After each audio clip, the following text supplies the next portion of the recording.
If your Bluetooth device is not working properly on a Motorola Edge 70, here's what you can do in order to try to solve your issues.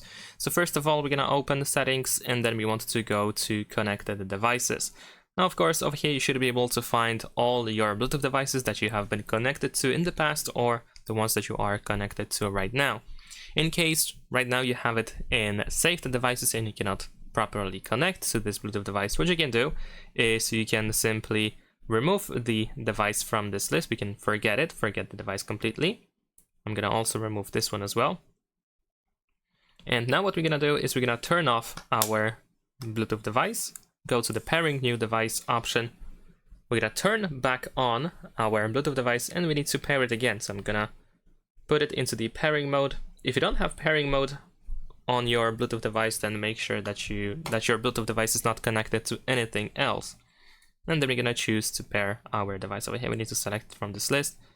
Of course, if you have pairing code, then you might want to confirm, verify that, and that's pretty much it. Of course, there is a chance that this won't do nothing.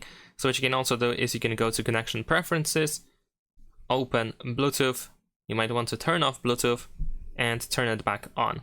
And then in the meantime, you can also turn off your Bluetooth device and turn it back on as well in order to see if the connection will happen.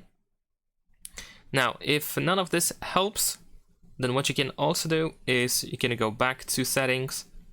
Next, we're gonna choose the system option. And in here, we want to go to reset options and choose reset Bluetooth and Wi-Fi. Keep in mind that unfortunately you cannot separate these two things. So if you decide to reset Bluetooth settings, you will also reset Wi-Fi, which means that not only you will have to reconnect all your Bluetooth devices, you will also have to reconnect to your Wi-Fi networks as well. But once you do the reset, what you want to do is just go back to the Bluetooth settings, so connected devices over here, and you just want to pair your Bluetooth device again. And if this didn't help as well, the last thing that you can do is simply perform the factory reset of your Bluetooth device. Unfortunately, I cannot really tell you or show you how to do that with your Bluetooth device because every Bluetooth device has its own way to factory reset them and hard reset.